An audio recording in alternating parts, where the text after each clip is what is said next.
Yo, what's up, guys? So I have this thing that I do sometimes where I will find a way to relate to what I'm watching. And I do that usually in two ways, by saying, what would I do in that situation? Or, oh yeah, I've definitely done something like that in a similar situation in my life.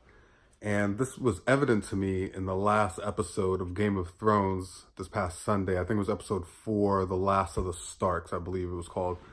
Anyway, it was a lot of drama going on, and I won't get into all of it, but there are going to be some spoilers based on what I'm about to talk about. But anyway, it was when Tyrion and I think his name is Qyburn, who they're both the hands of the queen, like the right hand of the queen.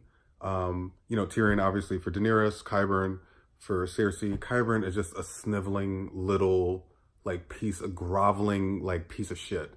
And I just get this weird vibe from him. The guy must be a great actor, because I never liked that dude. And Tyrion, who I don't really relate with, but in this moment I did. So, they're about to go to war.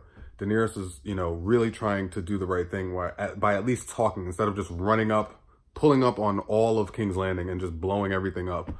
She's trying to do the right thing. And, they walk out, they show the scene, right? Her army's there, the dragon's in the background, and the gates open, and then Qyburn walks out, and then Tyrion walks up, like, all right, this is my job here. And Tyrion is talking to the person, and I know some of you watching this have been in this situation. Tyrion is talking to the person, and he's like, listen, I would rather not, let's avoid some bloodshed here. I'd rather not smell burning children, hear people screaming. No, it is not a pleasant sound. Help me find a way to make this work. And Qyburn is like, my lord, I am only a mouthpiece for our queen. Your queen. Cersei is queen of the Seven Kingdoms. And then Tyrion, and I've definitely done this, Tyrion's like, her reign is over. You understand this. Help her understand it. We understand nothing of the sort. Like, help me. Let's do this. Let's save the city. Help me find a way. And then Qyburn just keeps talking, and something switches in his mind.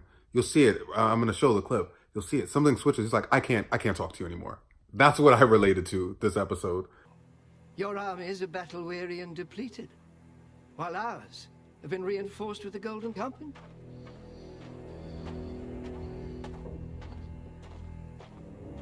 Where he's like, look, I can't talk to you. You're obviously just like a mouthpiece, basically.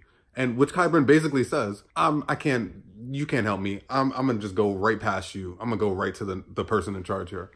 And he walks up, which I loved. I thought that was a great scene because, the archers are like ready to fire because you're on their property.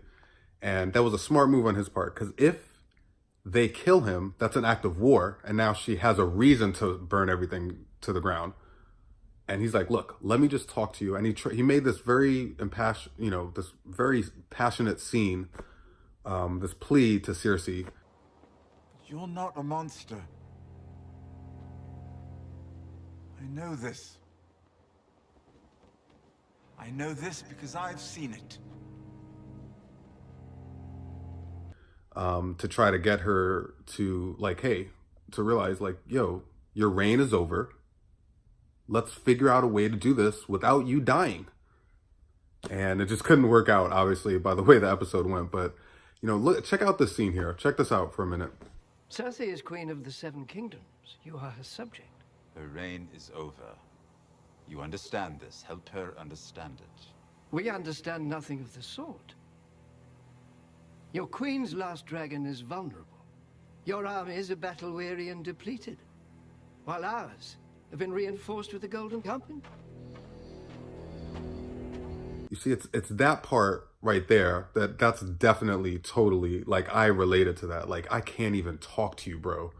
And he tried to do the right thing, but Cersei gonna Cersei, I guess. So that's all I really wanted to talk about in this really quick video. But thank you for watching. I appreciate it. I'll see you in the next one. Peace.